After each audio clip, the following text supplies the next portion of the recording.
I should have listened. I should have turned back the moment I set foot in that village. Something was wrong, but curiosity is a blinding thing. I was so eager to document what had never been recorded that I ignored every warning, every whispered caution. Now, I don't sleep. When I close my eyes, I hear the drums.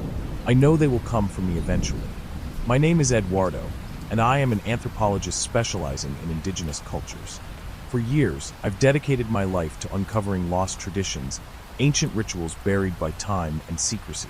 My latest expedition had led me deep into the Amazon rainforest, to a settlement so isolated that only a handful of outsiders had ever reached it.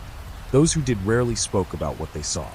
The Apra, as they called themselves, were rumored to practice a ceremony so old that even neighboring tribes refused to discuss it.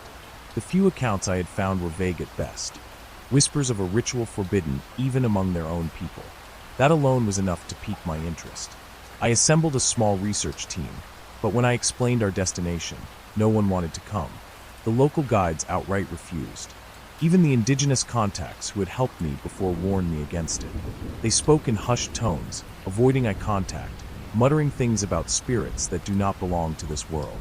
I should have listened, but I was determined. I made the journey alone, navigating the dense jungle with only my equipment and a single machete. The trek took 5 days. The deeper I went, the more I felt the weight of the forest around me. It was unlike anything I had experienced before. The silence was suffocating, unnatural. There were no birds, no insects, only the sound of my own footsteps. Then, on the evening of the 5th day, I found them. The village was small and eerily quiet. Huts made of woven palm leaves and wood stood in neat rows, but there was no laughter, no children running, no fires burning. The few villagers I saw stared at me without expression, their dark eyes following me with an intensity that made my skin crawl. I approached cautiously, making the universal gesture of peace, showing my empty hands. An old man stepped forward. His face was weathered, lined with years of hardship. He studied me in silence before finally speaking in a dialect I could barely understand. "You should not have come." I explained my purpose: to learn, to document, to share their traditions with the world. He listened, nodding slowly, but when I mentioned the ritual, his expression darkened. "We do not speak of it," he said. "Why?" I pressed. The old man's gaze flickered toward the trees, as if something unseen lurked just beyond the village. His voice dropped to a whisper. "If you hear the drums, run. But if the drums stop..." His face tightened. "It will already be too late." A chill ran through me, but I forced a smile, pretending not to be shaken. I had heard countless myths before, stories of spirits and curses, folklore meant to instill fear. This was no different, or so I thought. That night, I stayed in a small hut they had prepared for me. The air was heavy with humidity, and an uneasy stillness settled over the village. No one spoke. No one laughed. As the hours passed, the silence became oppressive, pressing down on me like a physical weight. Then, just as I began to drift into sleep, I heard it. A sound rising from the forest. Deep, rhythmic, pulsing like a heartbeat. Drums. I bolted upright, pulse hammering. Outside, the village remained still. No one reacted. No one moved. And that was when I realized they had been expecting this. The drums were distant, yet they vibrated through my bones, deep and relentless, like the pulse of the earth itself. I sat frozen in my hut, ears straining. No one else reacted. No whispers, no movement, just that same unsettling silence, like the entire village was collectively holding its breath. I rose to my feet and stepped outside, careful not to make a sound. The village lay still under the moonlight, the thatched huts casting long, skeletal shadows.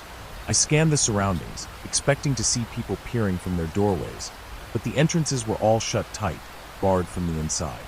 They knew. The villagers had prepared for this moment. And yet, they hadn't warned me beyond the cryptic words of the old man. A terrible realization settled over me.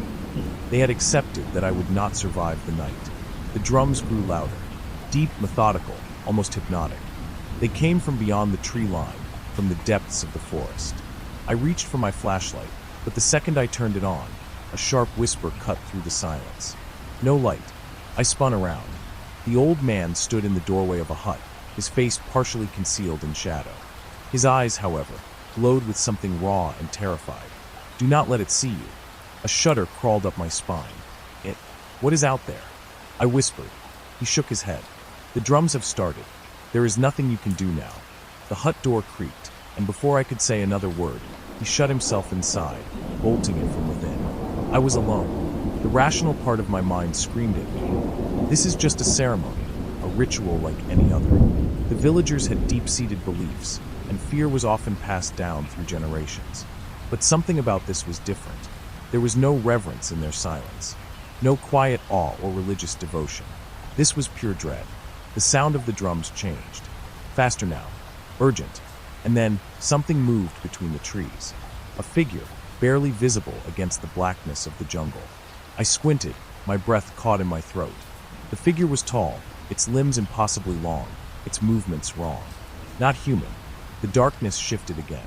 2 figures, then 3, emerging from the trees in synchronized steps, their heads tilting unnaturally, as if they were searching for something.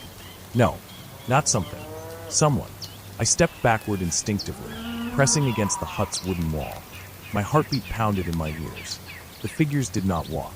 They glided, moving without sound, their bodies swaying like marionettes without strings.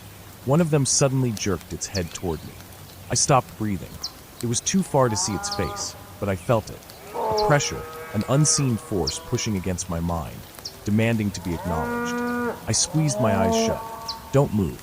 Don't make a sound. Seconds passed, stretching into eternity. Then, the drums stopped. The silence that followed was thicker than the night itself. A cold, numbing dread seeped into my veins. The old man's words echoed in my mind. If the drums stop, it will already be too late. I opened my eyes. The figures were gone. The jungle stood empty, the darkness between the trees as still as death. But something had changed. The air felt heavier, as if something unseen had slithered into the village, settling among us.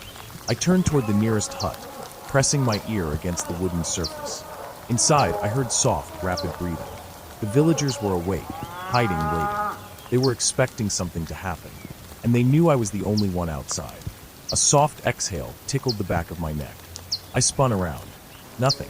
But the night felt different now. I wasn't alone anymore. I didn't sleep. I didn't dare to. For hours, I sat in the corner of my hut, my back pressed against the cold wooden wall, listening, waiting. The silence outside was oppressive, thick like a dense fog that wrapped around the village.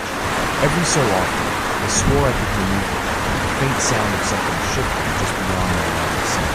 But when I looked, there was nothing. The weight of exhaustion bore down on me, but I refused to close my eyes. Every time my body tried to surrender to fatigue, I forced myself to stay awake. I couldn't explain why, but I felt it, a presence in the dark. Something was watching me. At some point during the night, I heard it again. The drums, slow at first, a single, hollow beat echoing through the jungle.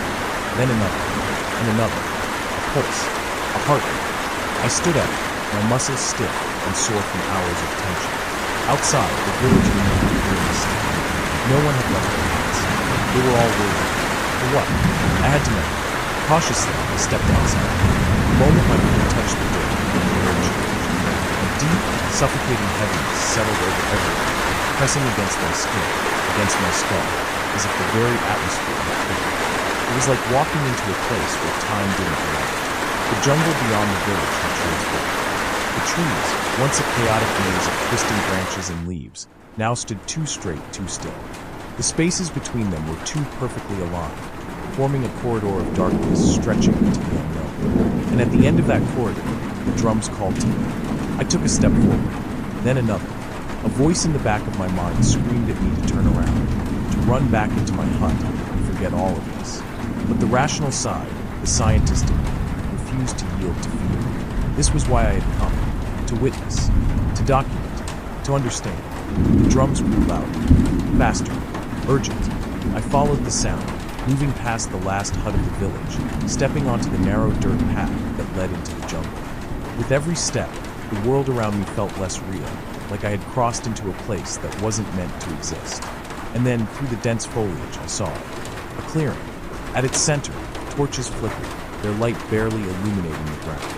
Shadows danced across a massive symbol carved into the earth, an intricate spiral that seemed to twist in on itself, warping my vision when I looked at it too long.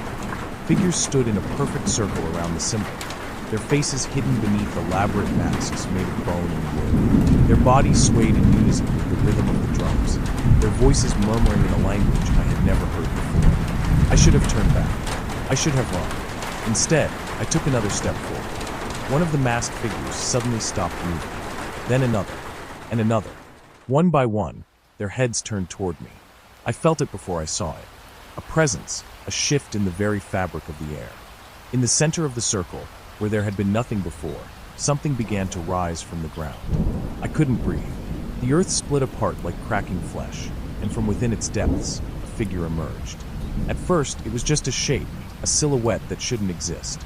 Too tall, too thin, its limbs elongated, its movements unnatural, broken. Then I saw its face. It had no eyes, just two hollow voids where they should have been, blacker than the night itself. The drum stopped, and in the silence, it turned toward me. I couldn't move. The thing in the center of the circle stood impossibly still, its eyeless face turned toward me. My body screamed for me to run, but I was rooted to the spot, trapped in some unseen force, as if the very air around me had become solid. The masked figures remained in place, their heads all tilted toward me in perfect synchronization. They were waiting. For what? The figure in the center twitched. A small, jerky movement, like something learning how to use a body it wasn't meant to have. Then it breathed. A deep, rattling inhale, like wind dragging through hollow bones. I felt it enter me.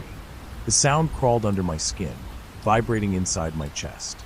My heartbeat synced with it. My breath came ragged and uneven, as though the thing was pulling something out of me with every inhale. A hand grabbed my wrist. I nearly screamed, but when I turned, it was one of the villagers. The old man.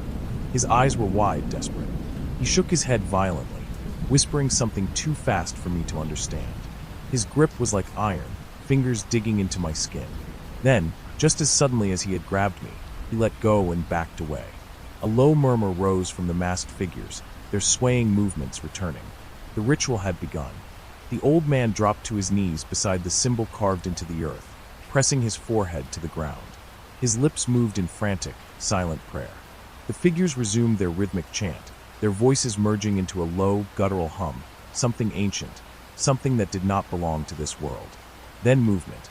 From behind the circle of masked figures, two more emerged, dragging something between them. A body. It was a man, barely conscious. His skin was pale, his limbs limp, his chest rising and falling in shallow, uneven breaths. They brought him to the center of the symbol and forced him onto his knees. I took a step forward, but my legs felt weak, disconnected from my body. My head was pounding, my lungs tight. Something was pressing against me, forcing me to witness. The chanting grew louder. The figure in the center, the thing without eyes, tilted its head as if observing its offering. Then it moved. No, it glided.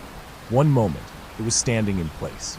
The next, it was behind the kneeling man, its impossibly long fingers curling around his skull.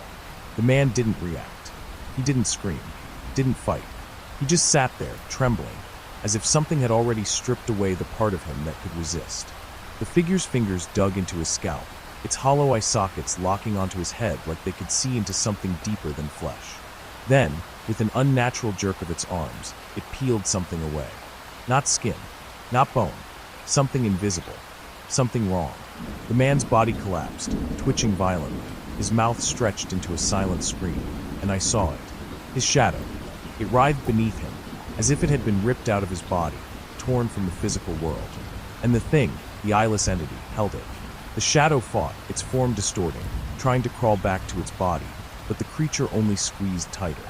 The man stopped twitching. His chest stopped moving.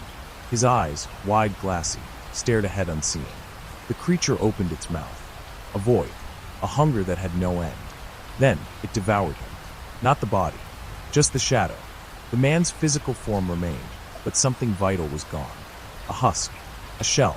I watched frozen, as his skin turned gray, as the lines of his face faded into something featureless, empty. The masked figures bowed their heads. The ritual was complete. A cold sweat clung to my skin. I couldn't think, couldn't breathe. I had to leave. I had to get out. I took a step back, too loud. The masked figures turned toward me. The thing without eyes tilted its head again. For a long, horrible moment, there was only silence. Then, the drums started again. But they were different now. Faster. Hungrier. And I understood. The first was the offering. The second was me. The drums pounded, faster now, insistent, like a second heartbeat reverberating through my skull. The masked figures stood in silence, their hollow stares locked onto me. The thing without eyes had not moved, yet I felt its attention shift, anchoring itself to me. I took a step back. The air thickened. A crushing, suffocating weight settled on my chest. The entity had seen me now. I didn't breathe. I didn't blink. The world around me seemed to slow, sounds stretching into an unnatural, elongated hum. I was caught in its pull. Then it moved, not with footsteps, not with any natural motion. One moment, it was across the clearing. The next, it was in front of me. Too fast, too sudden. A darkness stretched from its hollow sockets, pulsing like something alive, tendrils of shadow curling toward me.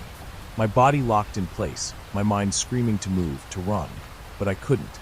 I felt it, something unseen, something cold, wrapping around my spine, pulling at something deeper than flesh. A voice, not spoken but felt, slithered through my skull. You do not belong here. The shadows around it twitched, shifting like dying embers. But now you cannot leave. A violent pulse of energy tore through me, sending me crashing backward.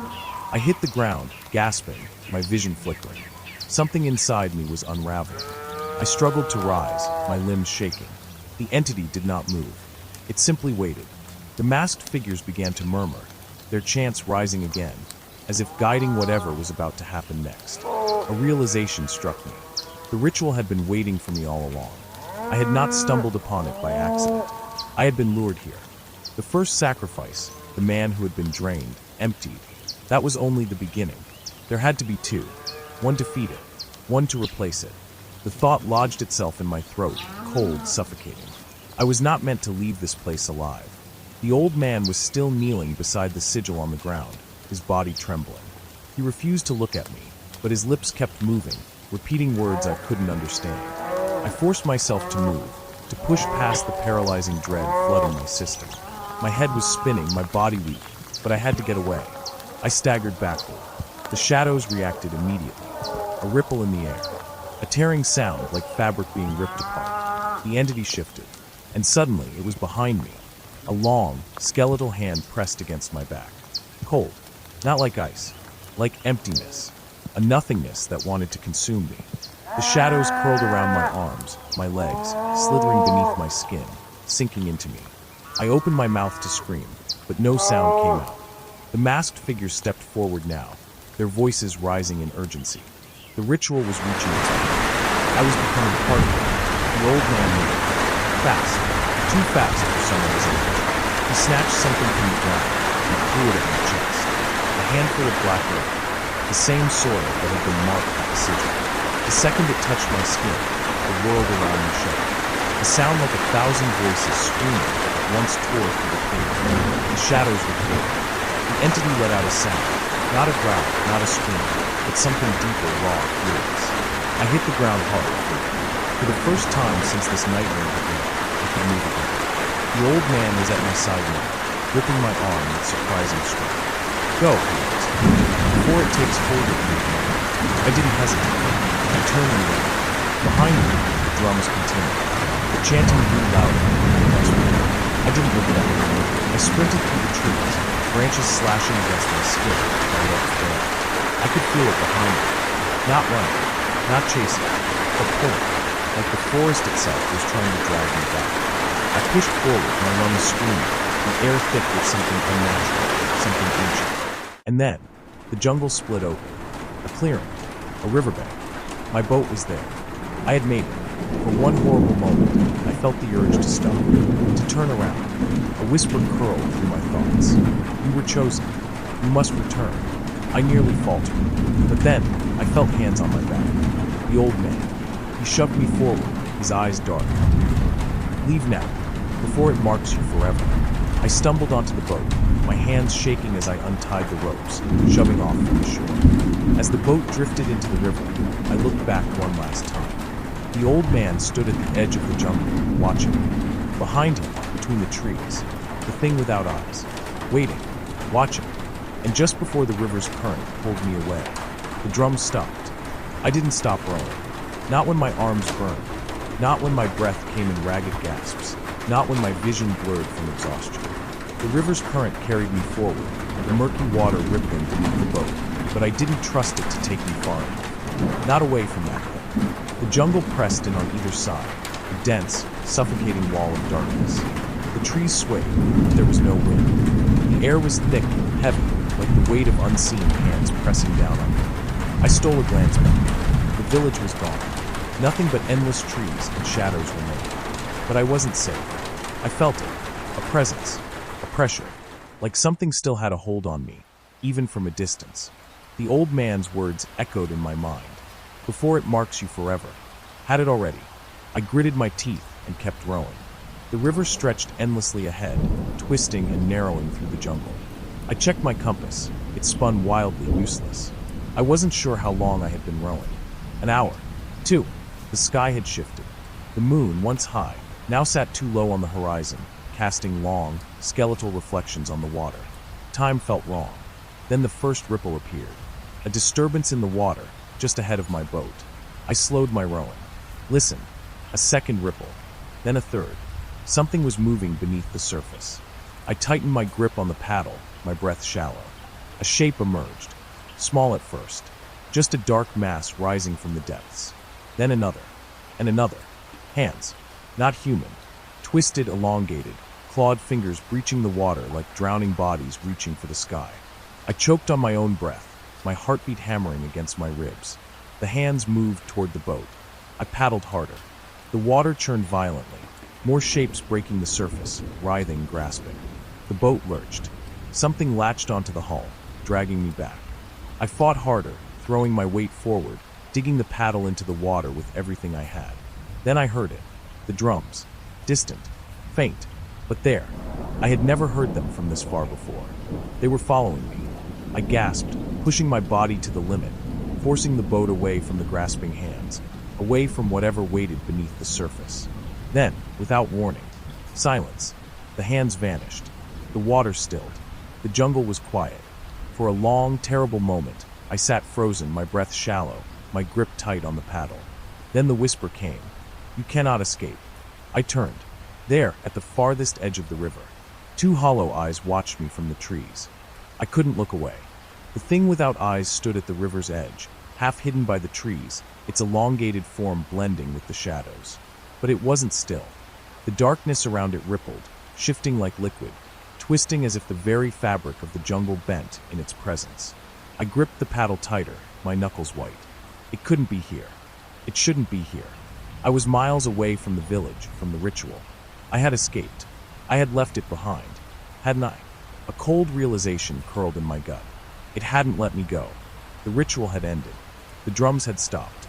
But I was still part of it. The boat drifted, the river carrying me forward, but I didn't dare move. Not yet. The thing remained at the edge of the jungle, its hollow sockets fixed on me.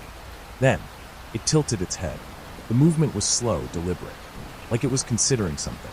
Then it took a step forward. My breath hitched. It was coming. The second my body snapped into motion, I paddled with everything I had, the boat lurching violently as I pushed against the current. Faster. Faster. The river twisted ahead, vanishing into the thick mist rolling over the water. I didn't care where it led. I just needed to get away. The further I went, the more the jungle warped around me. The trees no longer looked natural. Their shapes were wrong. The sky above shifted in color, the stars unfamiliar, the moon too large, too close. I kept paddling. Then, I blinked, and I was somewhere else. The boat hit something solid. I stumbled forward, gasping, my body trembling from exhaustion. The world was different. The river was gone. I was kneeling on dirt, my hands pressed into the earth. Night surrounded me, but it wasn't the same jungle. The air smelled different, cleaner. I knew this place. It was the riverbank, the one where my journey had begun. Somehow I was back. My head spun. I had rowed for hours, maybe days. How could I have ended up here? It wasn't possible. Unless I was never meant to leave. Morning came, but I didn't feel the sun. Even as light crept through the trees, a coldness remained inside me. I sat by the water, staring at my reflection. I looked the same, but I wasn't. Something had changed. Something had followed me. The whisper came again, curling around my thoughts. You belong to us now. I shuddered. The village was gone. The old man was gone. The jungle had swallowed everything behind me, and I was the only one who remembered. Or at least, the only one left to tell the story. Weeks passed. I made it back to civilization, back to people, back to noise and reality. But something was wrong. At night, the world felt too quiet. The air around me felt thicker, heavier. And sometimes, when I walked past dark corners, past alleyways, past doorways left open just a crack, I saw it, a shape, standing there, watching, waiting, not always, but often enough. Enough to know I never should have left that village, because part of me never did. And one night, when the time is right, the drums will start again. And this time, I won't be able to run.